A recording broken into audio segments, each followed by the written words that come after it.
Hey guys, and welcome to another episode of Recon Jeep Mods. In this episode I'm gonna show you what I've done with the TJ Gladiator frame during the week. I have some progress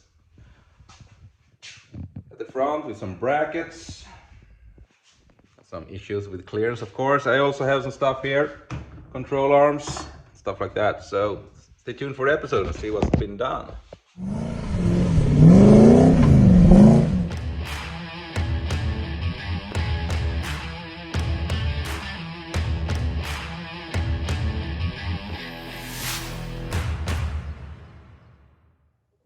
Okay, so I lift the engine out of the engine mounts.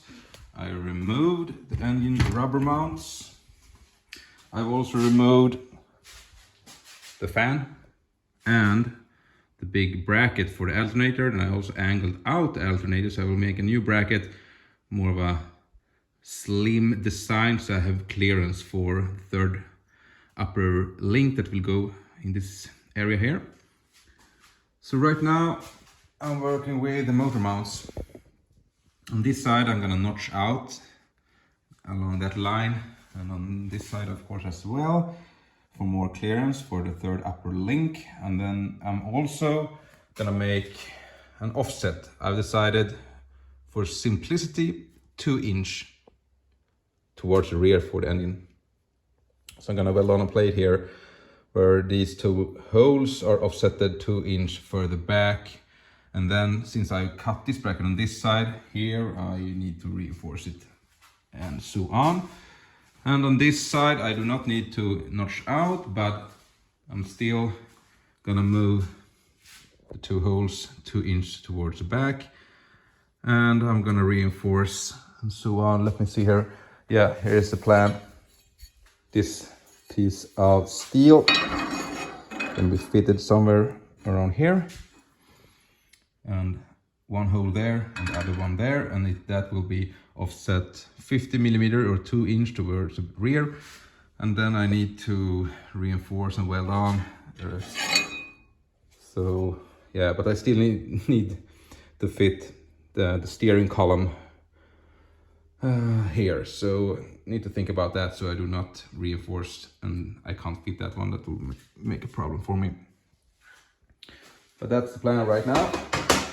Remember to always wear protective gear when you're welding, right?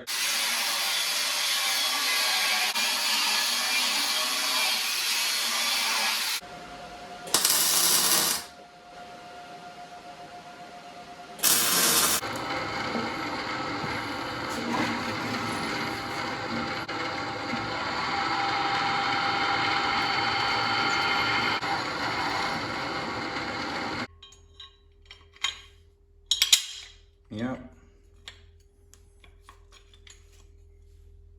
According to plan. Nice. So the engine is back in with the motor mounts fitted 2" further to the rear, and it looks promising.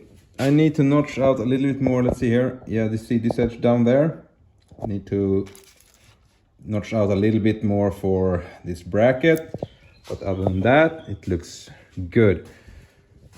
This is again the mock-up for the third upper link, and right now I need to notch out a little bit more on the back side on that motor mount. But if I do that, I do have the 200mm from the upper part of the axle to the center of the bolt, which is what I want.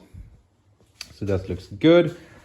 I have a lot of clearance here now for the flywheel against the front axle. That's about, it's more than an inch, maybe 30mm, so 1.25 inches approx.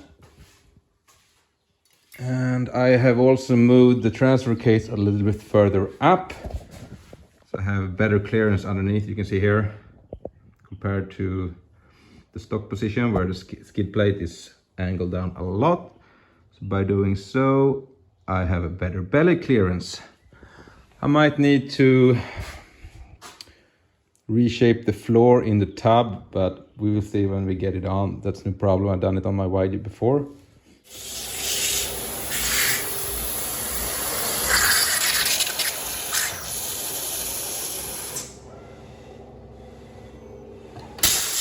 back home and I've tacked the mounts together so they will fit on the frame like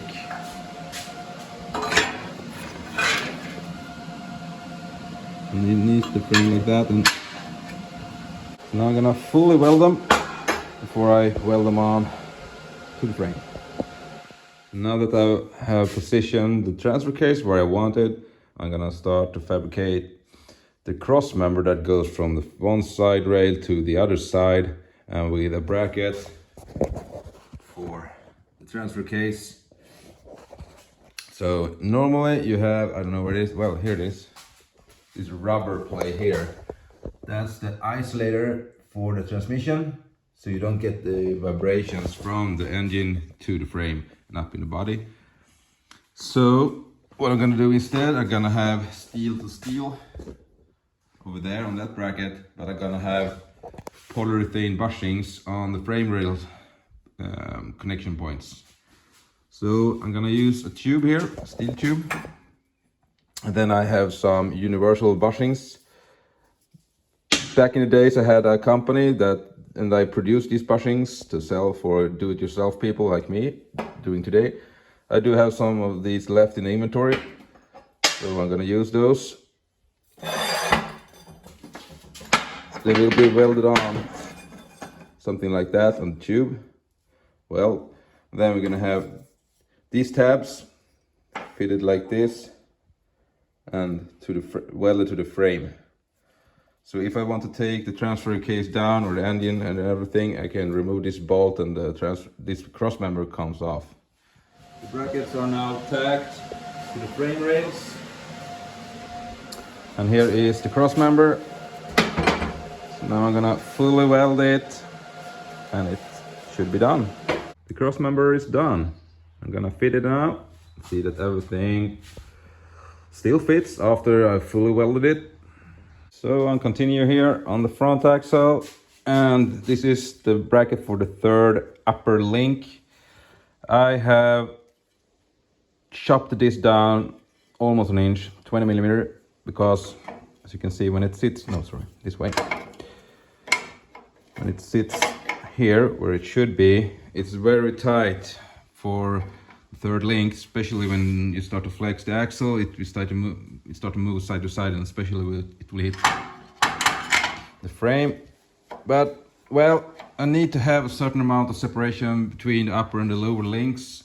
So right now I have shortened this a little bit, so I have a little less separation that I actually want, but well, it's always a compromise. So I think this will be it. It might still hit the frame, but the frame can always be notched out and I can reinforce it on the outside because here I have some space. But if it starts to hit the engine, that's more tricky to notch out. So I will fully weld this one now, inside, outside, and then I will just tack it to place. So I will not fully weld it yet until I know that it can fit and be this tall and so on. Let's go to the welding table.